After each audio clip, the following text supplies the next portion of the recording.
Hey guys, good morning. So mag-house tour po tayo ngayon dito po sa Cavite kasi may nag-request po ng house tour. So ang tagal kong hindi nakapag-update dito sa episode ng update dito sa bahay, yung mga episode na ginawa ko last time. Kasi sobrang daming nangyari guys, kaya nawalan ako ng ganang mag-vlog. So ayan, so gagawa natin siya ng house tour. Mini house tour lang to guys kasi balit lang naman yung bahay tsaka hindi pa talaga siya totally tapos.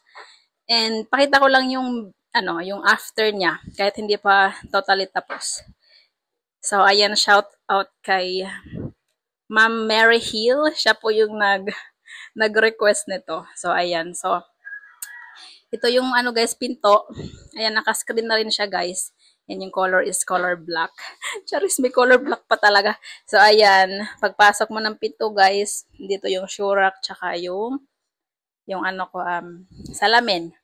Yan, nandito sa gilid yung, kasi may pusa ako guys, andito banda yung anuhan niya, yung sand niya. So, ito pala yung pusa ko guys. Hi, Cookie! Cookie! So, ayan guys. So, pagpasok mo dito guys, ayan, living room. So, ayan siya. And dito naman sa part na to, nandito yung TV. Tapos ito guys, yung nasa baba guys, shurak talaga yan siya. Sinadya ko yan siya dyan na ilagay para mapatungan ng TV. At the same time, pwede siyang lagyan ng mga sapatos at mga anik-anik na pwedeng ilagay. So, tingnan natin guys. Ayan, tulad niyan. Yan, dyan nakalagay yung mga mga gamit ko. Tapos yung iba, mga sapatos sa baba.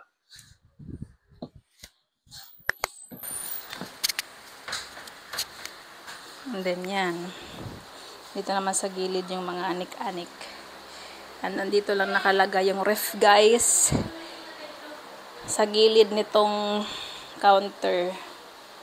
So, ayan, ito yung kitchen. Ayan yung kitchen, guys. Dito yung washing machine area. So, ayan guys, kung nakikita kayo na may kulay dyan, guys, kasi yung likod niyan, hindi yan na natapalada ba yan? Ano bang tawag dyan? Basta yung likod nito, guys, hindi pa siya na-finish, kaya pag umulan, nababasa dyan. So, isa rin yan sa isa din, additional sa project ko na ipakinis yung likod niyan tsaka paparepaint ko guys kasi ang pangit tignan guys oh. And ayan, marami pang kulang to guys kasi papalagyan ko pa to ng cabinet sa taas, tapos dito sa baba naman cabinet, hindi pa talaga, sobrang dami pa talagang kulang. And dito naman yung CR guys, ayan, maliit lang na CR, simple lang na CR guys, basta and then ayan. Tapos ito yung yan guys. And yung table namin guys is folding lang yan guys kasi nagtitipid tayo sa space para pag hindi ginamit pwede lang siyang itupi dyan sa gilid. So ayan. Ayan lang yung living room. Ayan, lagayan ng plato. Dito yung printer ko. At si Cookie. At si Cookie. So akit naman tayo sa taas guys. Ay, wait lang. Papakita ko lang sa inyo, guys. Ito pala siya, guys. Ayan. Ito na yung high ceiling niya. Ayan. Tapos doon ako nagpalagay ng aircon sa taas, guys. Kasi, parang mas centralize yung loob nito na malamig pag pinaandar yung aircon. And ang ginawa ko dyan, guys, open lang yan. Kasi ang purpose ko talaga para pag naka-open yung aircon, malamig sa taas, pati sa baba malamig. And ayun, sobrang lamig naman niya pag naka-andar naman yung aircon. Sobrang lamig naman niya. Nasasakop niya yung sa taas, pati dito sa baba. Tapos, yan. Andito yung sampayan. Nagpa-install ako dito ng sampayan sa sa taas. Dito lang din. Yan. So, ayan, nakita tayo guys. So, ayan guys, ang dami ng mga sulat-sulat ng mga bata. Yan. Ang dami pang kalat. Ayan, so as you can see, hindi pa rin tapos to dito sa taas, guys. May double deck lang dyan na bed, and then, dito sa area na yan, may cabinet dyan. Papalagyan ko pa yan ng cabinet. Papa-installan ko siya ng cabinet para maayos yung mga gamit. So as you can see, ang dami pang gamit sa labas, diba? Hindi pa talaga siya okay. Ayan, dito sa kabila namang cabinet, ayan, mga kukonting gamit, ayan. Dito rin sa part na to, andito yung TV. Kaso sobrang sigip pa talaga niya. Hindi pa kasi talaga totally tapos, kaya ganyan lang, medyo magulo pa. Hindi pa fix. Kasi dito sa kabila, papalagyan ko rin to ng, papa-installan ko ng cabinet dito banda. Ayan. Tapos dito naman, dito ilalagay yung TV. Tatanggalin ko yung, itong parang rack na to, ito. Papatanggal ko yan at tapos ipapakabit ko lang yung TV dyan banda para lumuwag. Tapos magpapa-install ako ng yung electric fan na high ceiling fan. Kasi nakapatong lang siya dito guys. Ayan, kaya nilagyan siya niya para mapatong yung electric fan sa taas. Kasi dito natutulog yung anak ko. Actually kami dalawa ni Lian dyan sa taas kasi yung pinsan ko tsaka yung mga anak niya dito. Dito sila muna nagstay kasi nagpasama ako sa kanila guys. So, ayan. Sobrang laki pa ng dami pang ito nga hindi pa tapos yung hagdanan. Papalagyan ko pa to ng ipapa-wood ko pa siya. Papalagyan ko pa siya ng kahoy, papatungan ng kahoy. Kasi talaga yung plano ko. Itong hagdanan kahoy. Tapos dito sa taas, guys, yung plan ko talaga is parang ganito lang siya, parang rough lang. Ay, yung kanang piste. Ano ba yan? Yung parang lang siya, isemento lang na ganito. Dapat yung makinis, makintab, kaso hindi siya na-achieve. Kaya parang, ang plan ko dito, ipapatiles ko na lang siguro. Next time, isasabay ko na sa pagpagawa ng ng cabinet. Kaya papatiles ko pa to. Ito, ipapalagyan ko ng kahoy. Ayun yung pinsan ko, guys. Hello! Hi! Hi, guys! Good morning! So, ayan. So, ayan. High ceiling siya, guys. Yan, may kita mo dito sa baba. Before, guys, nandito yung niyan. Nandito yung slab. Tapos, pinatanggal ko. Pinalipat ko siya dito. Ayan, ito na yung slab na in-extend. Kasama yung extension doon sa likod. Ay, doon sa extension itong bahay na to. Ayan, ito na yun siya.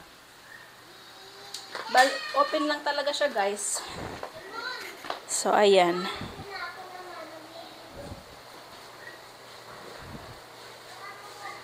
Tapos, ito yung labas.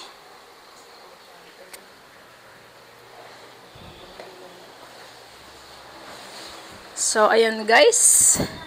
That's it for today's video. Sana nagustuhan nyo. And, see you again next time. Bye-bye! So, ayan guys, ito lahat ang nagastos ko sa pagpagawa nitong bahay na to. Ayan. Sa unang pagpagawa ko ng bahay nito guys, itong nagastos ko na to, ito yung sa extension dito sa likod. Ito na yung extension kasi before is open lang yan. Extension, tapos pati sa taas, yung slab, and then yung paggawa ng taas guys. So, ito yung niya. Nagastos ko lahat. Ayan. Ayan, nakasulat pa dyan.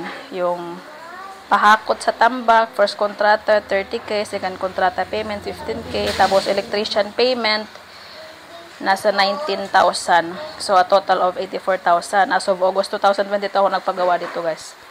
Ayan. Ito yung mga nagastos niya na nakalagayan lahat dyan. Ayan. So, ako yung namili lahat ng mga guys, mga gamit, yung mga materyales. And then, itong kontrata na to guys, bayad lang to doon sa kanya. Ito lang yung bayad sa contractor. Then, ako na namili ng mga gamit. So, ito yung nagastos ko lahat ng pagbuo dito sa bahay. Extension, tsaka extension sa taas guys, slab, yung extension sa likod, pati ito sa CR, tapos, yung second floor sa taas. Tapos, ito yung, ba tong pusa ko nang gugulo. Tapos, ito naman guys, yung nagastos ko, bala ito na lahat. And ito naman yung sa guys, sa pagpakabit na ng tubig, kuryente, yung mga pag-ayos ito sa bahay guys, pagbili ng mga tiles, pintura, tapos, sa mga gamit, guys. Basta ito na lahat, guys. Bale, ano, nasa ano na rin siya, guys. 300, hindi, basta i-add mo lang to, guys. Nasa ano na rin siya, guys. Nasa 400,000. Or nasa, kulang-kulang na rin mahigit, ano, guys. 500,000 yung nagastos ko dito. Tapos, nung paglipat namin dito last year, 2024, lumipat kami dito ng June 2024. So, bali 7 months na kaming nakatira dito, guys. Paglipat namin dito, guys, nag-additional ako bili ng mga ano, itong washing machine. Tapos, kasi itong washing machine na galing sa condo, guys, sira na yan, di na yan gumagana. Papagawa ko pa. Tapos, additional na mga gamit, ayan, sa aircon, pagpakabit ng aircon. Tapos, pagpakabit ng mga ano, nang paglipat talaga namin ito, guys, nagpa-repaint ako, ganyan. Ayan, pinagawa ko yung mga, ito, sa may hagdan, tapos ito, yung harang dyan sa taas. Yun. So, hindi ko na nasama dito yun. Pero nandun sa resibo, hindi ko na nasama. Siguro nagastos ko rin, guys. Paglipat namin dito, yung pag-repaint, tsaka additional na gamit, nasa 100,000. Pero hindi ko pa siya na-attach ito. Ito, guys, ito lang yung nagamit ko, ay nagastos ko for extension, tsaka tiles. Tapos, yung extension naman sa labas, iba rin yung gastos ko dito. Mabot din siya ng 60,000. 60,000, guys, ito lang. Pagbuo lang nung ano, ito sa ceiling. Tapos ito, hollow block. Yan. Umabot din siya ng 50,000 kasi umahal na ng materials. Umahal ng materials. Hi. Say hi, vlog. Hi. Say hi, vlog. Hi! Nagumagawa sila ng ano, guys. Beads. Mga beads. Name tag ng mga anak ko, guys. Ayan, mga kulit. Si Mulit, tsaka si Moonman. Ito yung cousin ko, guys. Tingnan mo, guys. Ngipin ko lang ginagamit ko kasi nga ang iksi na ng tali, guys. Ubus na. Ang haba niya na. Ubus My na nga. God. Kaya nagagawa na ako ng kanila. Ang cute. Ito, ang cute. Ayan. Ano to? Kay Jillian. Ayan. So, ayun, guys. So, ang nagastos ko lahat dito, guys, kung susumahin mo, simula nung nagpagawa ako, tapos paglipat namin, gamit, extension, maabot na rin siguro siya ng mga 700,000. Pero hindi naman isang bagsakan yun, guys. Kasi nagpagawa ako since 2022, 2023, 2024, lumipat kami June. So, ayun, guys. Hindi pa natapos-tapos kasi nga sobrang daming nangyari. Last 2024. Kaya din kami lumipat dito, guys, last year kasi sobrang daming nangyari talaga, guys. Kaya hindi talaga natapos muna din kasi basta daming nangyari yung sa ako na lang ikwento. Saka ikwento. Controversy. Basta, guys, ayun.